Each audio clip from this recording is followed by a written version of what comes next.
Hermanos, esta es la oración tal vez más gloriosa que encontramos en las Sagradas Escrituras. No solo por la persona que la hizo, no solo por el momento en que Él la hizo, sino por las implicaciones que tiene esa oración para cada uno de nosotros. Alguien decía, si nosotros pudiéramos considerar el Evangelio de Juan o los mismos evangelios como el tabernáculo de Dios, cuando estamos considerando la oración de Jesús en Juan 17, estamos entrando al lugar más santísimo. Tenemos el privilegio, mis hermanos, de poder escuchar la oración más profunda, más solemne que salió del corazón de nuestro Dios, nuestro Señor Jesucristo, hacia su Padre. ¿Sí? Entonces es importante que nosotros con toda reverencia, con toda solemnidad, podamos considerar cada una de las palabras que el Señor dijo en esta oración y meditarla y aprender de aquello que nuestro Señor Jesús estaba orando. Una oración de despedida, una oración intercesora, una oración antes del sacrificio de nuestro Señor Jesús, una oración después de Él haber instituido la Santa Cena. Qué momento precioso, qué pasaje, hermanos, que hemos leído y que vamos a considerar. Ahora nosotros podemos dividir esta oración en tres partes, para tener una lectura o para tener una más fácil manera de entender la estructura de la oración. Warren Wiersbe la resume de manera muy sencilla y nos va a ayudar a nosotros en nuestra lectura de hoy. Primero, Jesús ora por sí mismo y por la obra que va a hacer. Segundo, Jesús ora por sus discípulos, pidiendo al Padre que los guarde. Tercero, Jesús ora por toda su iglesia, no solo aquellos que estaban en ese momento, sino por todos aquellos que han de creer. Entonces tenemos esas tres partes en este capítulo. Vamos a mirar la primera parte, que es Jesús ora por él y por la obra que va a llevar a cabo. Eso se encuentra del versículo 1 al versículo 5. Y comienza el versículo 1 diciendo lo siguiente: estas cosas habló Jesús y levantando los ojos al cielo dijo: Padre, la hora ha llegado, glorifica a tu Hijo, para que también tu Hijo te glorifique a ti. Esa frase, la hora ha llegado, nos remonta a otras fases en los evangelios donde Jesús decía, todavía no ha llegado el momento, o todavía no ha llegado la hora, diciendo que no era ese momento en el cual Él debía morir, pero el día y el momento donde el Hijo de Dios iba a ser entregado por nosotros había llegado. Y en ese momento crucial en la historia de la redención del hombre, en ese momento crucial donde Cristo iba a consumar su obra expiatoria en la cruz, Jesús ora estas palabras.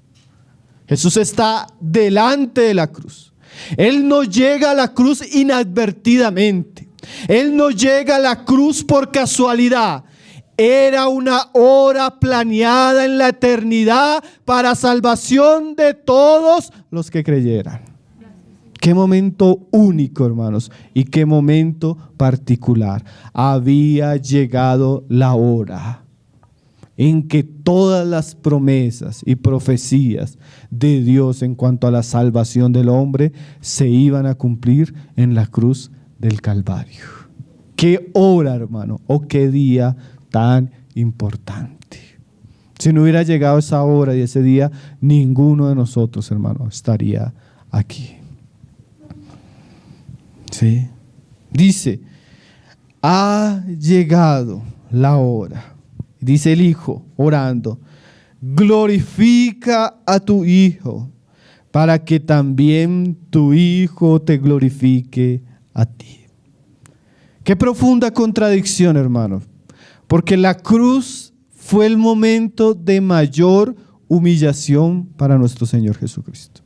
Fue el momento de mayor aflicción y de mayor contrariedad. Imagínense, el santo de los santos muriendo como el peor de los pecadores. Qué momento horrible, qué momento grotesco.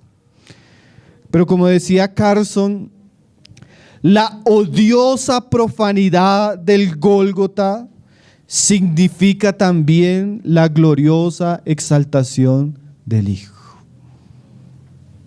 O como lo diría el apóstol Pablo en Filipenses, allí donde se llevó a cabo la más profunda humillación del Hijo de Dios, allí también comenzaría la más grande exaltación de su nombre, sobre todo nombre.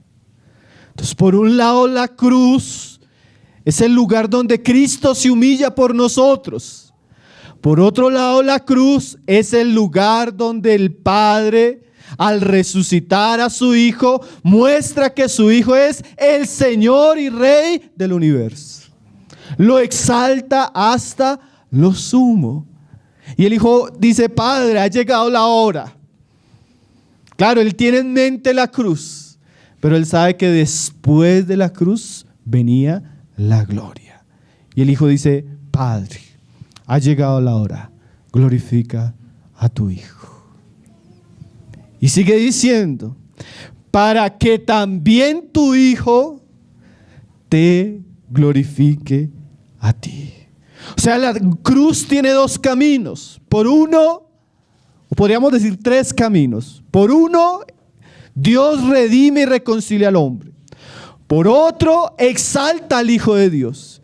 Y una vez el Hijo de Dios es exaltado, el Padre también es glorificado. ¿Por qué el Padre es glorificado? Porque la cruz nos muestra el amor del Padre como su justicia, su santidad como su ira.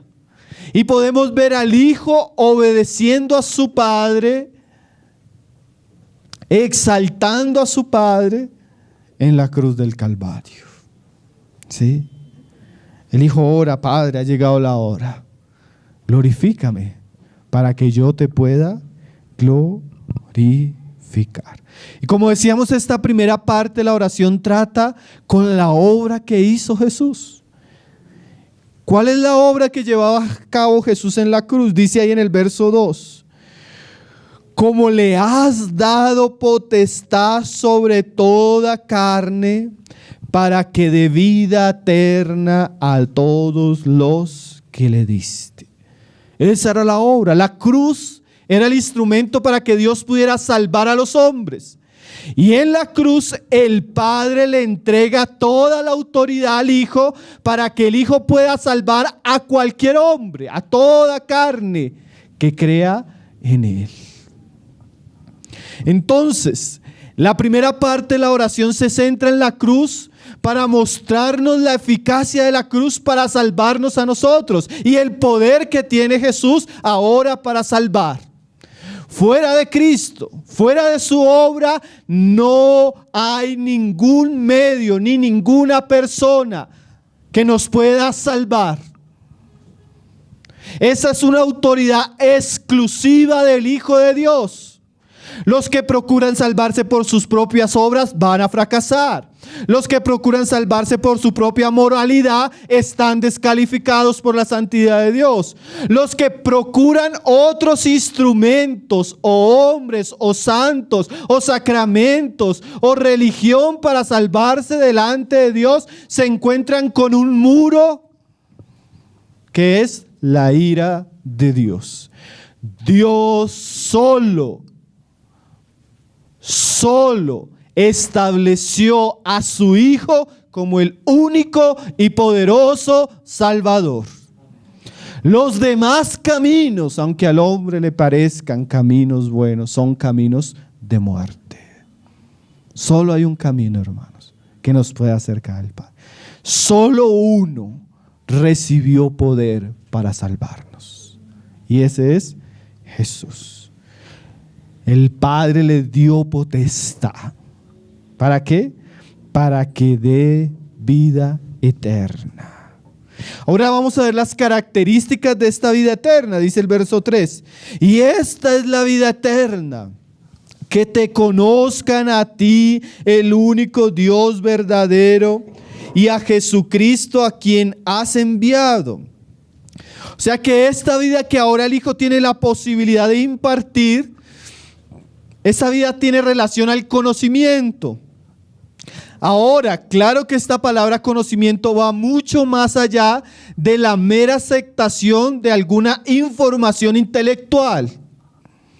Aquí la idea correcta de conocimiento es comunión profunda con aquel que se ha revelado a sí mismo en esta salvación. ¿Qué quiere decir esto? La vida eterna, más allá de que algún día no vamos a morir o vamos a estar en un estado de eternidad, la vida eterna es conocer, vivir y disfrutar aquel que es eterno. Esa es la vida eterna, que comenzamos a disfrutar desde ahora.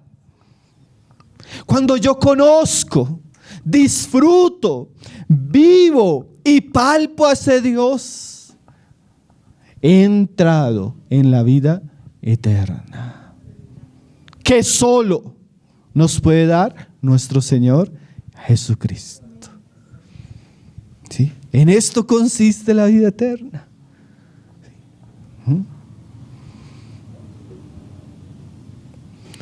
Vida eterna, como decía un comentarista, es la relación íntima y profunda con Dios, que tiene como característica un deleite inefable de su amor para siempre, disfrutada por aquellos que han encontrado a Jesucristo como su Salvador poderoso. Dice acá, ahora mire las características de esta obra que Jesús vino a hacer. Dice el 4, yo te he glorificado en la tierra, he acabado la obra que me diste que hiciese. O sea, esta obra de salvación, de redención, de acercarnos a conocer al Padre para siempre, es una obra que Cristo terminó, que Él consumó. Dice, he acabado la obra. ¿Qué quiere decir esto? La salvación, la vida eterna que Dios nos otorga en Cristo es una obra que hizo Cristo que ya fue terminada. Usted a esa obra no le puede añadir, ni a esa obra le puede quitar. Usted no puede tener mérito en esa obra. Usted no participa en esa obra. Usted no puede hacer nada para mejorar esa obra porque esa obra ya fue terminada.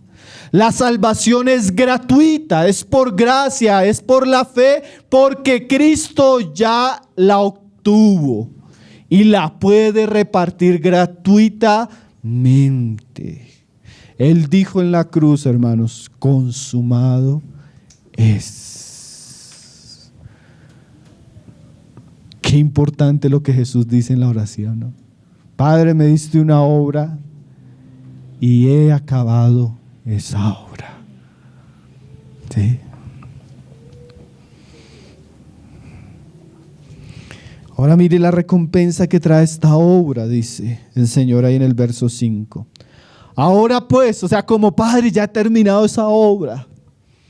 Dice, Padre, glorifícame tú al lado tuyo con aquella gloria que tuve contigo antes que el mundo fuese. Es como si Cristo estuviera diciendo en esta primera parte de la oración, Padre, tú me diste una obra, yo vine, acabé esa obra, ahora hay una salvación, ahora te pueden conocer, ahora mi tiempo en la tierra ha terminado, vuélveme a la gloria que tuve contigo antes de que las cosas fuesen. Cristo está sellando su ministerio terrenal. Cristo está sellando la obra que el Padre le había dado que hiciese. Ahora le espera aquella gloria que Él ya tenía con el Padre, mostrándonos que Cristo no fue creado, sino que como participa de la misma naturaleza divina, estuvo eternamente con el Padre, como dice Juan al comienzo de su evangelio, en el principio ya era el Verbo. Y el Verbo era con Dios y el Verbo era Dios.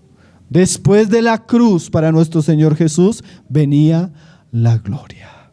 Entonces la primera parte de la oración de nuestro Señor Jesús se centra en lo que Él venía a hacer, en lo que Él hizo y los resultados de esa obra, que es la exaltación del Padre, la exaltación suya y ahora la salvación que podemos recibir todos nosotros gratuitamente por la fe.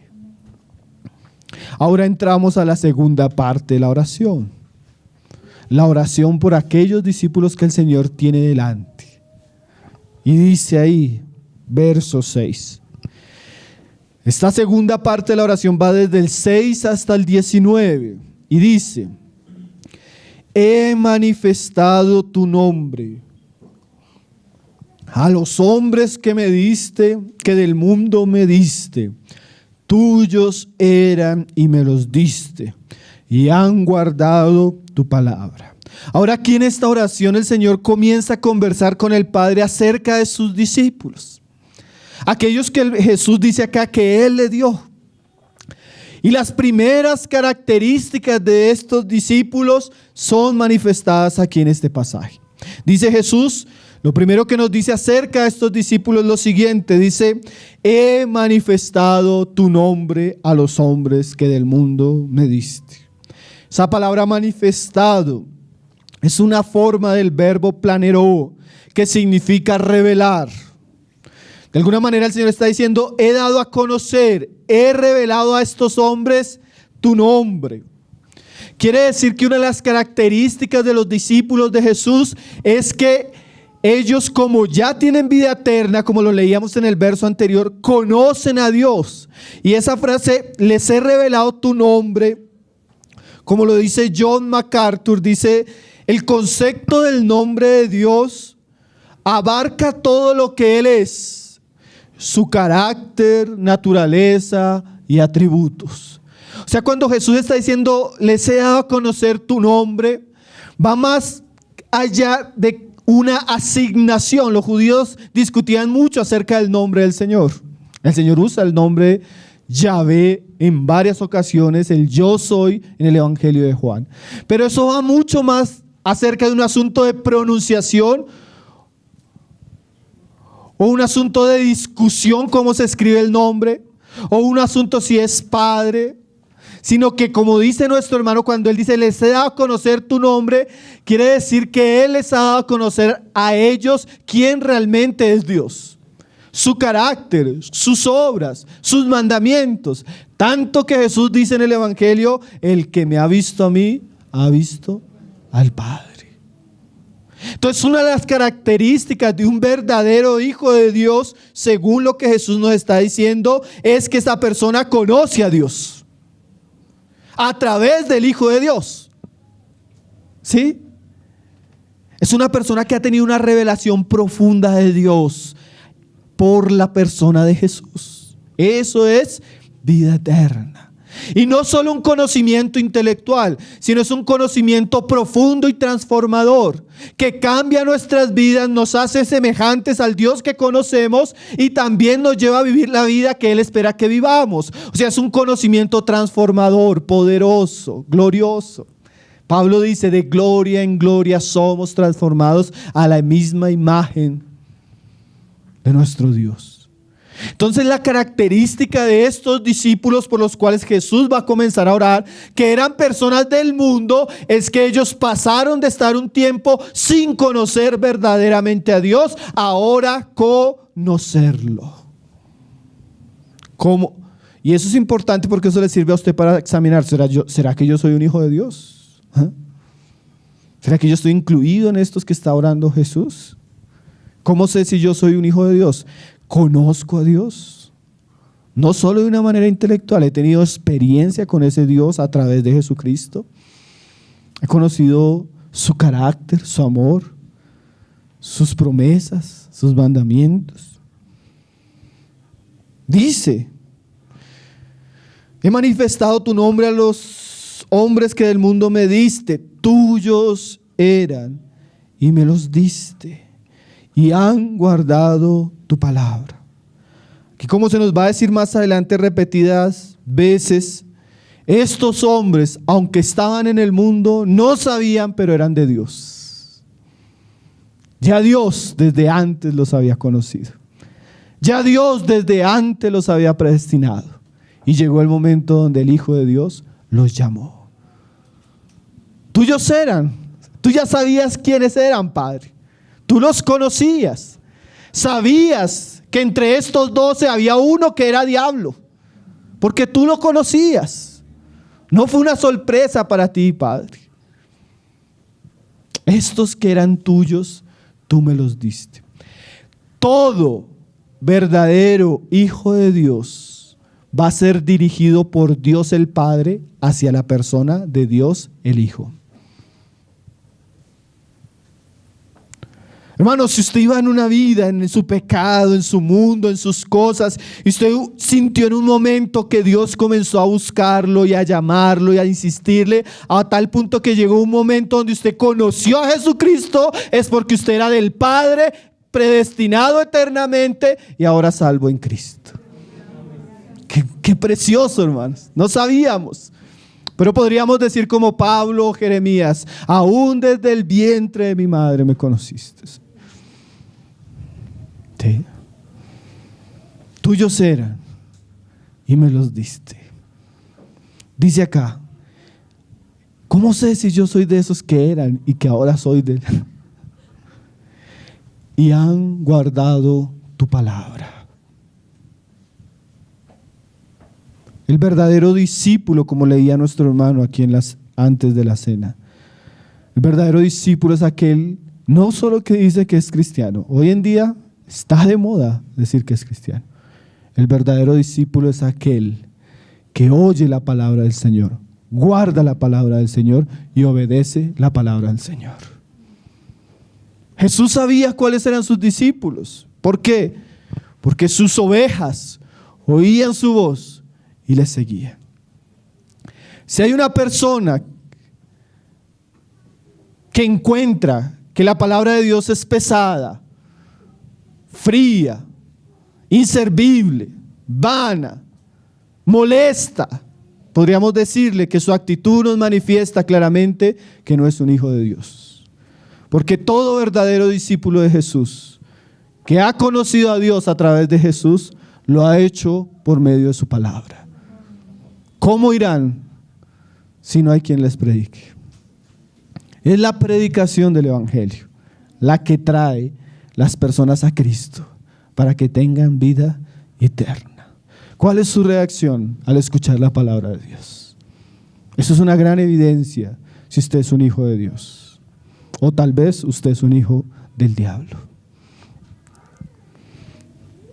Mire cómo lo dice, y vuelve otra vez al mismo asunto: revelación, conocimiento y la palabra. Verso 8. Porque las palabras que me diste les he dado, y ellos las recibieron, y han conocido verdaderamente que salí de ti y han creído que tú me enviaste. Usted ve una cadena de verdades unidas, inseparables. Las palabras que les he dado, las recibieron y han conocido verdaderamente. Si Jesús no hubiera hablado su palabra, ¿sí?, nosotros no podríamos conocer al Padre. Pero como Jesús ha dado su palabra y hay algunos que la hemos recibido, hemos conocido verdaderamente al Padre. O sea que el conocimiento del Padre viene a través del Hijo, y el conocimiento que nos transmite el Hijo de su Padre es a través de su palabra, y la experiencia es porque recibimos y amamos esa palabra. Y eso nos lleva a una experiencia verdadera, porque también hay experiencias falsas, hermano. En el mundo religioso hay mucho tipo de experiencia religiosa que es falsa. Experiencias basadas en las emociones, experiencias basadas en la manipulación, experiencias basadas en intenciones personales, pero la experiencia verdadera de los hijos de Dios solo se da a través del conocimiento que viene por la palabra de Dios. ¿Sí? La fe viene por el oír y el oír la palabra del Señor. Pero estos habían conocido verdaderamente. Ahora mire el ruego, ya después de describirlos, ¿no? Estos son, Señor, yo les he hablado, ellos han creído, ellos han conocido. Ahora yo voy a rogar por ellos.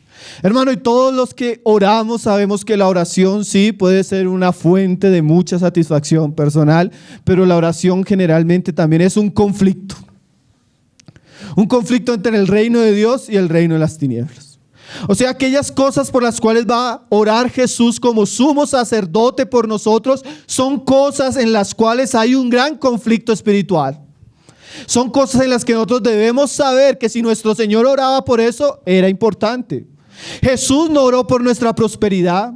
Jesús no oró para que fuéramos políticamente influyentes. Jesús no oró para que tuviéramos las mejores casas. Porque eso no es importante. Aquellas cosas por las que Jesús oró son cruciales y trascendentales. El Señor no iba a perder tiempo en su última oración por orar por banalidades. Entonces aquellas cosas que Jesús va a decirnos aquí son cruciales, hermano, y que debemos considerarlas. Dice aquí en el 9: yo ruego por ellos, no ruego por el mundo, sino por los que me diste, porque tuyos son. Ahora este ruego particular de Jesús es exclusivo. Es una oración por sus hijos, es una oración por su iglesia, no es una oración para todo el mundo. No es una oración que incluya al mundo o a los impíos. Es más, Jesús dice, no ruego por el mundo. En este momento Jesús se va a poner a interceder por su iglesia. ¿Sí? Ahora, claro, la Biblia enseña que el amor de Dios es manifestado a todos los hombres. Dios hace salir el sol sobre buenos y sobre malos. Nosotros en teología llamamos eso la gracia común. Una gracia de Dios para todos los hombres. Dios a todos les da el sol, las lluvias, las estaciones, comida, salud, vida, así sea por un tiempo. Pero aquí Jesús va a orar particularmente por los que son suyos, por su iglesia, por los que le pertenecen, por los que Él vino a morir, por los que el Padre apartó para Él. ¿Sí? En este momento el mundo con toda su impiedad no es parte del interés del Señor Jesús. Él va a orar exclusivamente por los suyos. Su intención es los que el Padre le ha dado. Dice ahí, todo lo mío es tuyo, lo tuyo mío, y he sido glorificado en ellos. O sea, Él resalta la idea tuyo, mío, nuestro. Hermano, y es que debemos saber, en medio de este mundo hay un pueblo que es de Dios. Le pertenece a Él. Fue comprado con la sangre del Cordero. Un pueblo especial, un pueblo santo, un pueblo celestial. ¿Sí? En medio de todo lo que usted ve, Dios tiene un pueblo que Él considera mi pueblo, mi iglesia, mi amada. Eso, ¿a usted no le parece eso precioso, hermanos? Ellos son míos. Tal vez usted no tenga esto o no tenga aquello, pero si usted está en Cristo, tiene a Dios. Y mejor dicho, Dios lo tiene a usted. Qué privilegio, hermanos, que ahora somos de Dios. Él dijo en otro lugar que los que el Padre le dio, ninguno de ellos sería arrebatado de su mano. ¿Cuánta seguridad podemos tener en estas palabras de Jesús? Ustedes son míos. El Padre me los dio y también son del Padre en mí. ¿Sí? ¿Esto no le llena de confianza, alegría escuchar estas palabras de Jesús? Mire lo que Él dice en el verso 11. Y ya no estoy en el mundo. O sea, ya el Señor se ve en la gloria. ¿Sí? Él sabe que va a morir, va a resucitar y va a ascender. Y ya Él terminó su obra aquí en la tierra. Dice, y ya no estoy en el mundo, mas estos están en el mundo. Y yo voy a ti, Padre Santo. A los que me has dado, guárdalos en tu nombre para que sean uno, así como nosotros. Y resalta la idea del cuidado de Él cuando Él estuvo acá. Dice, cuando estaba con ellos en el mundo, yo los guardaba en tu nombre. Y a los que me diste, yo los guardé y ninguno de ellos se perdió, sino el hijo de perdición, para que la escritura se cumpliese. Aquí Jesús tiene la preocupación de que Él va a abandonar el mundo y los suyos van a quedar en el mundo. Él dice como un buen pastor, los que me diste en el mundo, mientras yo estuve con ellos, ninguno se perdió. ¿Sí? Él guardó a sus hijos. Aún los guardó de ellos mismos, ¿no? Guardó a Pedro de sus necedades, guardó a Pedro de sus imprudencias. Un día casi se ahoga en el mar, por incrédulo el Señor lo sacó, no lo dejó ahogarse. Yo los guardé, dijo Jesús. Él es el buen pastor, hermanos. Él podía decir con toda seguridad, ninguno de los que me diste, Padre, se perdió. Solo se perdió uno porque era infiltrado, porque era hijo del diablo, porque estaba ahí con astucia. Ese no era hijo mío, pero los que tú me diste, ninguno se perdió. Eso, hermano, estas palabras de Jesús y la enseñanza acerca de la salvación de las Escrituras nos da seguridad de que aquel que es hijo de Dios es salvo para siempre.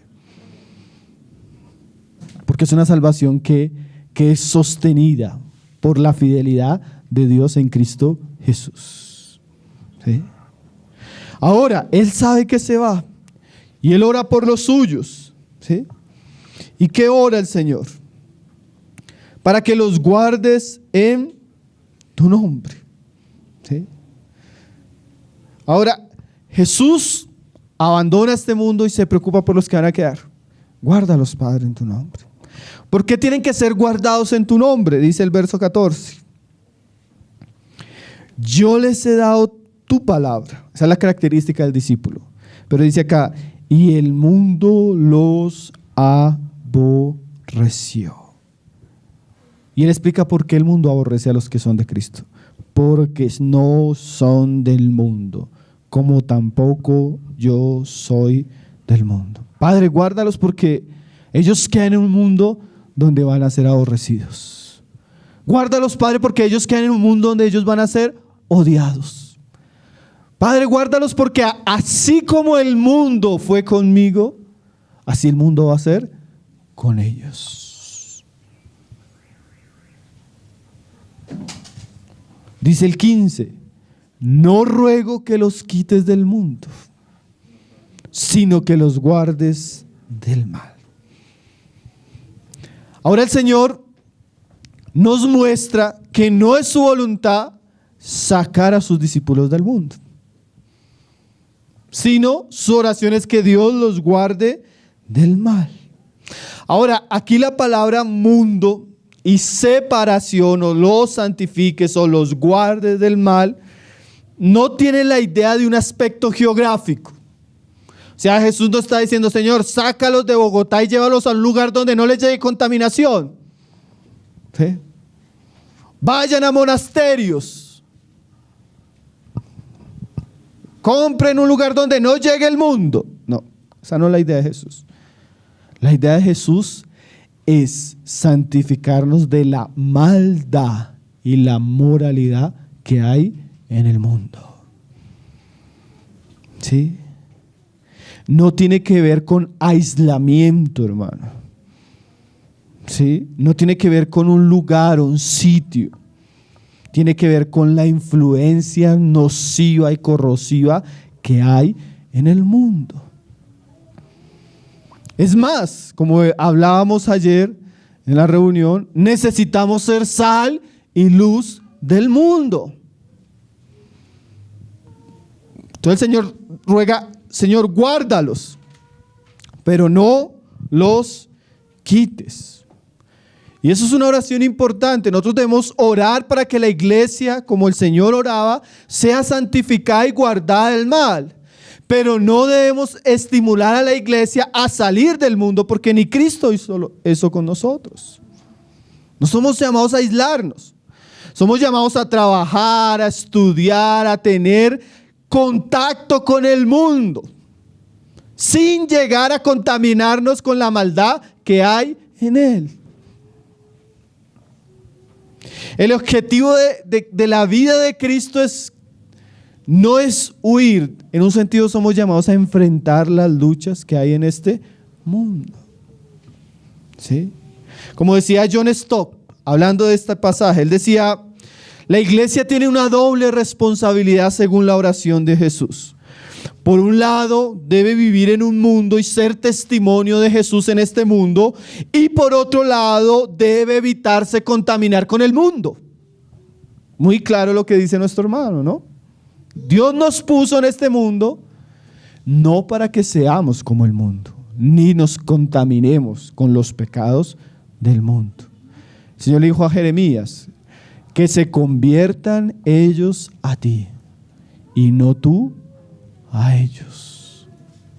Sí, definitivamente Dios quiere tener ingenieros, taxistas, padres, hijos suyos que vayan a ciertos ambientes. Y Dios nos pone ahí para que seamos luminares, no para que aprendamos del pecado de ellos.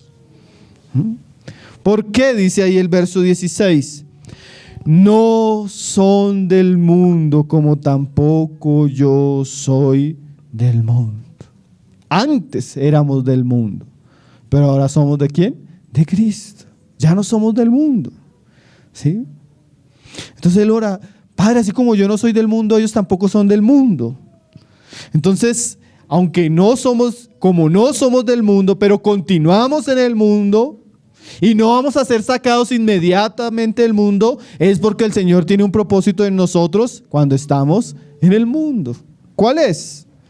Ya lo vamos a ver, pero antes de eso, el Señor nos va a mostrar cómo nos santifica en medio de ese mundo. Dice el verso 17. Dice, santifícalos en tu verdad. Tu palabra es verdad. Padre, guárdalos. Padre, que no se contaminen como en el mundo. Padre, tú sabes que el instrumento para santificarlos es tu palabra.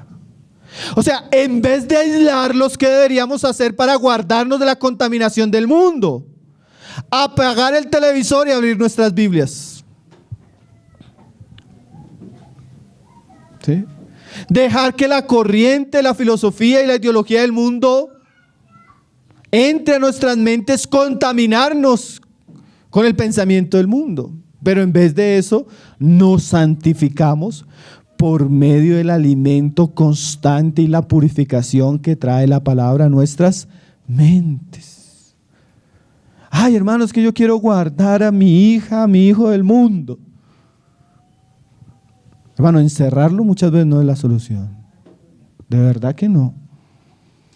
Por un lado, yo evito que entre cierta contaminación, aunque estemos ahí. Por otro lado, lo disipulo con la verdad. Porque es la verdad y el conocimiento de la verdad la que nos hace libres. ¿Sí? Por un lado, claro, debemos proteger que no entren ciertas cosas, pero por otro lado debemos disipular. Porque es en últimas la palabra y la verdad la que nos santifica. ¿Sí? Dice, santifícalos en tu verdad. Y dice acá, tu palabra es verdad. Como decía Moody, él escribió en la capa de su Biblia lo siguiente: este libro te apartará del pecado, o el pecado te apartará de este libro. Hermano, si usted está creciendo, ahora miren, esto es bien importante decirlo: salvación, obra consumada; santificación progresiva. Y depende de cuánto usted persevere en la palabra. Hay cristianos que no han crecido. Hay cristianos que no han madurado. Hay cristianos que no vencen el pecado. Hay cristianos que piensan como el mundo. Hay cristianos que viven como el mundo. Los ideales del mundo, los pecados del mundo, los anhelos del mundo. ¿Por qué? Porque no hay santificación. Y Jesús oraba: Señor, santifícalos. Cada vez que, hermano, que nosotros tenemos un estudio de la palabra, sea aquí juntos como iglesia, sea individualmente, sea cuando abrimos un libro, sea en nuestro devocional personal, y esa palabra lo limpia, lo santifica, lo purifica, es en respuesta a la oración de Jesús. Qué importante esos tiempos de la palabra, ¿no? Qué importante la vida devocional diaria con la palabra, la vida familiar con la palabra. Qué importante una iglesia que camina en torno a la palabra y es pastoreada con los pastos saludables de Cristo. La palabra no es para entretenernos, hermano, es para santificarnos. La palabra no es para motivarnos. Es más, muchas veces yo me voy a sentir humillado por la misma palabra.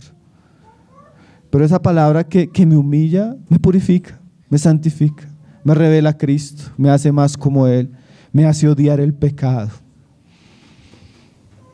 Sí. Bueno, cuando estamos creciendo juntos en torno a la palabra, estamos siendo tan santificados.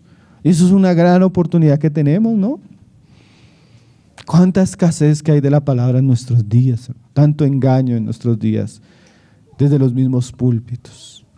Pero Jesús oraba: santifícalos con tu verdad. Tu palabra es verdad. Ahora estos que están en el mundo, que no son quitados del mundo y que son santificados por la palabra de Dios, tienen una misión en el mundo, hermanos.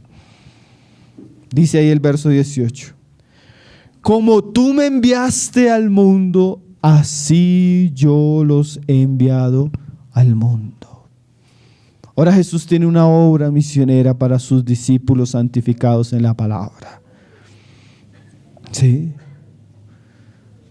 No los quité para que vayan al mundo. O sea, en vez de la iglesia evitar ir al mundo en un sentido, la iglesia es enviada al mundo.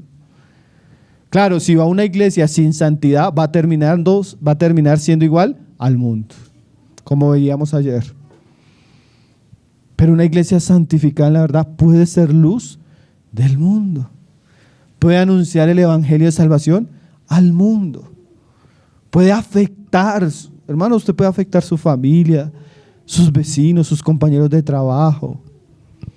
Ahí donde Dios lo puso, tal vez en la universidad, donde Dios lo puso, usted puede llevar, hermano, no es solo para que coma, no es solo para trabajar. Si Dios no nos ha sacado de este mundo es porque Él tiene una misión para nosotros.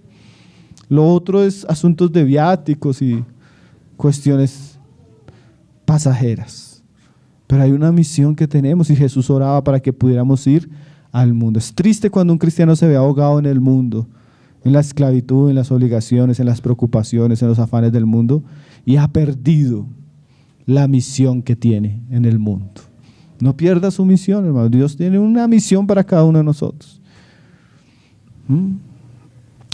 Esa es la segunda parte de la oración, que se centra principalmente en mostrarnos quiénes son los discípulos y cómo el Señor ora por ellos para que el Señor los guarde del mal y que ellos puedan. Imagínense esto, estos 12, hermano, 11 en este momento, llegarían en 30 años a llevar el evangelio por todo el imperio romano, trastornando ciudades, trastornando provincias completas, librando a los hombres de la oscuridad del paganismo y llevándolo a la luz del evangelio. La oración de Jesús se cumplió, hermano. Estos hombres fueron luz en su generación. Ojalá nosotros también podamos ser luz a nuestra generación. La tercera parte de la oración, dice ahí, esa va desde el verso 20 hasta el final. Una oración ya no solo por esos que estaban ahí con él, sino una oración por la iglesia en general. Dice, verso 20: mas no ruego solamente por estos, sino también por todos los que han de creer en mí por la palabra de ellos. O sea, el círculo de la oración del Señor se amplió. Primero podríamos pensar que Él estaba orando por los 12, poniendo las manos. Señor, santifícalos en tu verdad. Guárdalos de la maldad. Tú me los diste, Señor. Y llega un momento donde el Señor se para y dice: Padre, no solo ruego por estos, sino ruego por todos. Ahora es una oración ya más amplia. Incluye a todos. Nos incluye a nosotros. No solo por esto, sino también por los que han de creer en mí por la palabra de ellos. Ahora, ¿cuál es el objetivo o el motivo de la oración? Dice, para que todos sean uno, como tú, oh Padre, en mí y yo en ti, que también ellos sean uno en nosotros, para que el mundo crea que tú me enviaste. Si usted se da cuenta, el centro de la oración aquí al final, por la iglesia en general, es la unidad. ¿Por qué la unidad? A menudo, los mismos discípulos que están aquí con Jesús mostraron un espíritu egoísta, competente o de competencia y de desunión. Usted los ve que el Señor va y les dice, voy para Jerusalén y ellos vienen peleando detrás. ¿Quién es el mayor? No, yo soy el mayor. No, yo soy el mayor. Terrible, ¿no? Ahora Jesús sabe, hermanos, que para que la iglesia pueda cumplir el propósito de que el mundo crea, estos tienen que ser uno. Y no solo ellos, todos los que hemos de creer, debe haber ¿qué? Unidad. Qué triste, hermanos, que muchas de las cosas que nosotros vemos en el cristianismo son divisiones, escándalos y tropiezos, ¿no? Y nosotros sabemos, porque el Señor nos lo enseña, y no solo porque el Señor lo enseña, nosotros sabemos que una iglesia desunida es una iglesia que va a dar un pobre testimonio de Jesucristo. En estos días estábamos hablando con unos hermanos. Uy, hermano, qué situación tan triste. Una iglesia profundamente fracturada en sí misma, dividida entre ellos. Unos por un lado, otros por un lado. Unos piensan una cosa, otros piensan otra cosa. Uno le tira desde el púlpito, el otro le responde orando. Una cosa así. Hermano, un reino dividido no prospera. Una iglesia dividida, hermano, está destinada a la ruina. Puede ser de manera local o de manera generalizada. Y Jesús dice y ora, Padre, te pido que sean uno, que haya unidad. Ahora esa unidad, yo creo que los hermanos en el ambiente de las iglesias que nosotros tenemos comunión han hecho una aplicación muy restringida de esa unidad. El hermano Stephen Kahn dice que la iglesia hoy está dividida en más de 10,000 denominaciones. Pero esa división que Jesús no quiere de su pueblo va más allá de que tengamos un nombre diferente. ¿Sí? Porque es imposible a través de la historia que todos tuviéramos uniformidad en ciertos aspectos que tienen que ver con la vida de la iglesia. Esa unidad tiene que ver en varios aspectos esenciales.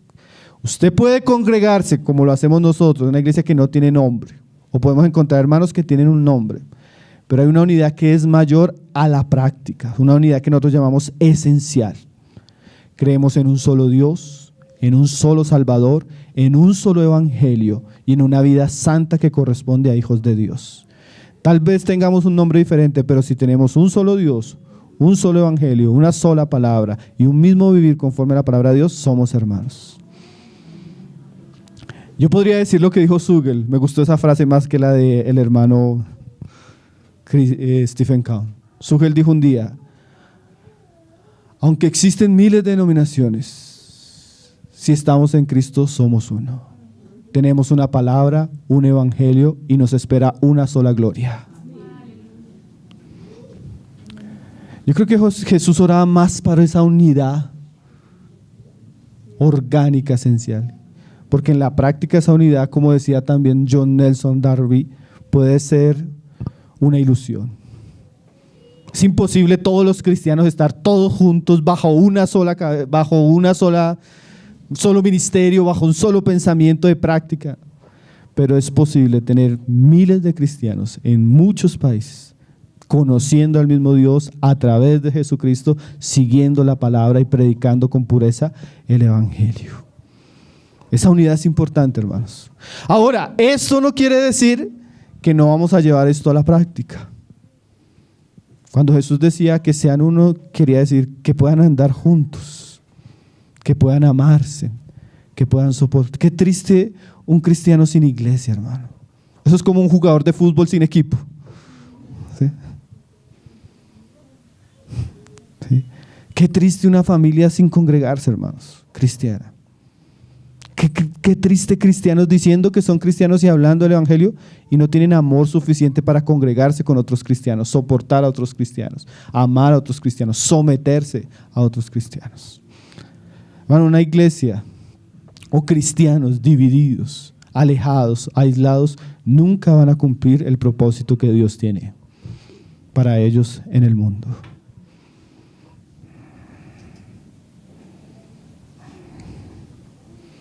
Mire lo que está diciendo Jesús aquí en este pasaje.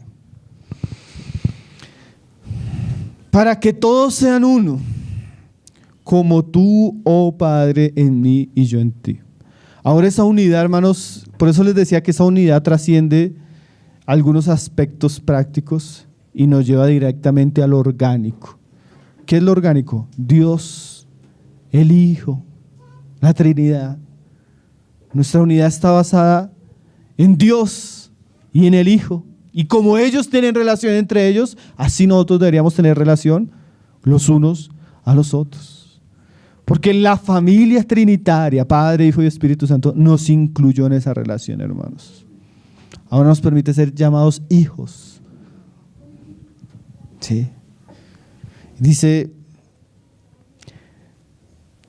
como tú, oh Padre, en mí y yo en ti, que también sean uno en nosotros. Es una unidad en Dios, no es una unidad ecuménica, ni es una unidad basada en una denominación o en un movimiento o en ciertas verdades, es una unidad en Dios.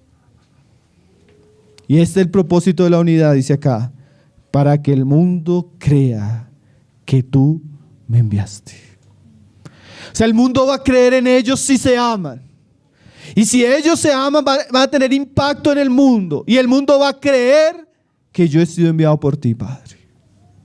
O sea que cuando la iglesia está dividida, fragmentada, desunida, en problemas, en pleitos, eso trae un descrédito pues al evangelio y trae un descrédito a Cristo. Y eso genera la incredulidad en los que nos oyen. Terrible, ¿no? Hay gente que no quiere saber nada del evangelio pero esos cristianos entre ellos, hermano, hay unos grupos en Facebook. Y las cuestiones de comentarios a veces en YouTube entre cristianos, eso parecen de verdad que se estuvieran tratando como enemigos.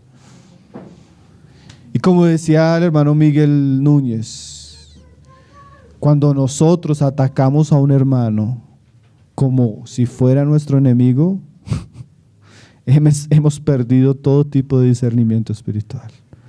Porque cambiamos la guerra. La guerra no es contra nuestro hermano, aunque piense diferente. Nuestra guerra es contra el diablo, contra el mundo y contra la carne. Pero a veces nosotros en nuestra inmadurez espiritual terminamos como cuando usted ve a sus dos hijos chiquitos peleando entre ellos siendo hermanos. A veces así somos los cristianos, ¿no? Entonces no es extraño que la iglesia tenga poco impacto en el mundo cuando está fragmentada y dividida en sí misma. Como alguien decía, no es espantoso ver al lobo queriendo matar a la oveja. Aterrador es ver a la oveja matando a otra oveja. Terrible, ¿no, hermanos? Eso sí puede ser terrible. Y el final de la oración del Señor, donde Él concluye su oración, dice ahí en el 22, dice, la gloria que me diste, yo les he dado, para que sean uno, así como nosotros somos uno. Yo en ellos y tú en mí, para que sean perfectos en unidad, para que el mundo conozca que tú me enviaste. El Señor termina orando y como dice ahí en el 24 también, termina hablando de la gloria futura. Dice, Padre, aquellos que me has dado, quiero que donde yo estoy, también ellos estén conmigo.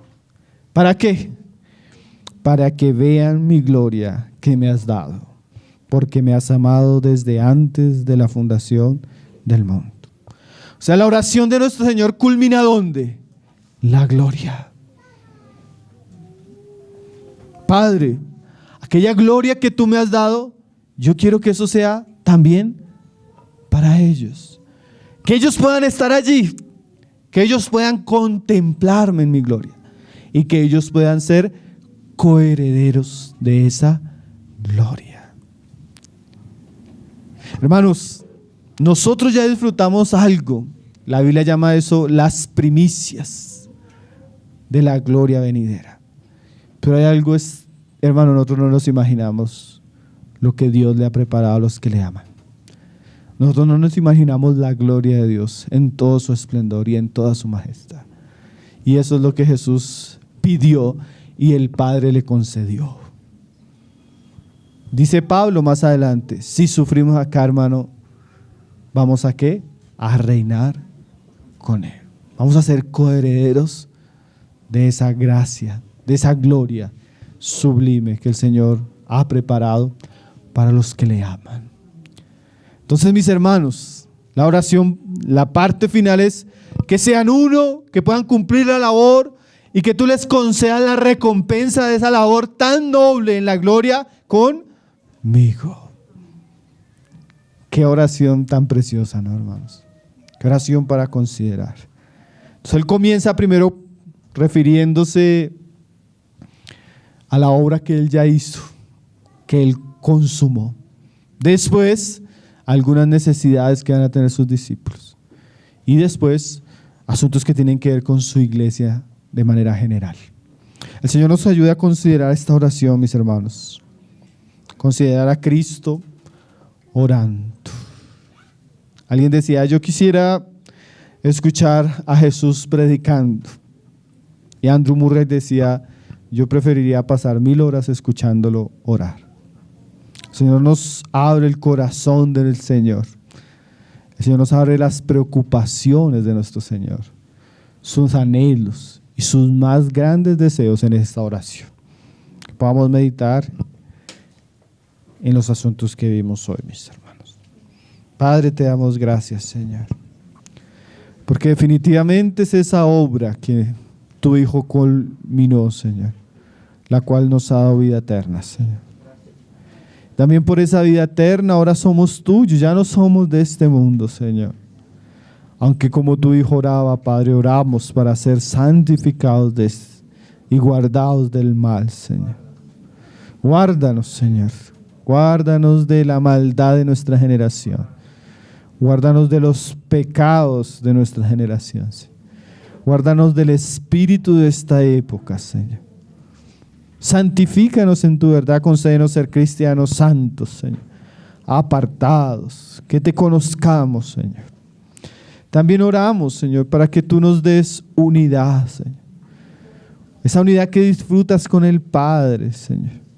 Esa unidad que tenemos con todos aquellos que realmente son hijos tuyos, Señor. Esa unidad que nos lleva a amarnos. Esa unidad que muestra al mundo que tú eres real, Señor. Esa unidad que nos abre puertas para predicar el Evangelio. Concédenos antes de llegar aquel día que estemos contigo para siempre, Señor, cumplir la labor que tú nos has dado aquí en la tierra. Que así como tú orabas, algún día cada uno de nosotros podamos orar, Padre, la obra que me diste, esa hice, Señor. Ayúdanos, Señor, en medio de este mundo que nos aborrece, en medio de este mundo que no quiere nada de ti. Concédenos cumplir la labor que tú nos has encomendado. Te damos gracias por tu palabra, Señor. Te bendecimos, Señor. Que podamos meditar y considerar, Señor. Y poder vivir, Señor, como aquellos que son tuyos y que han recibido tu palabra y verdaderamente te han conocido.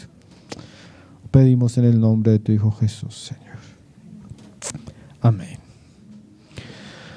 Amén, mis hermanos. La paz del Señor y un feliz día para todos.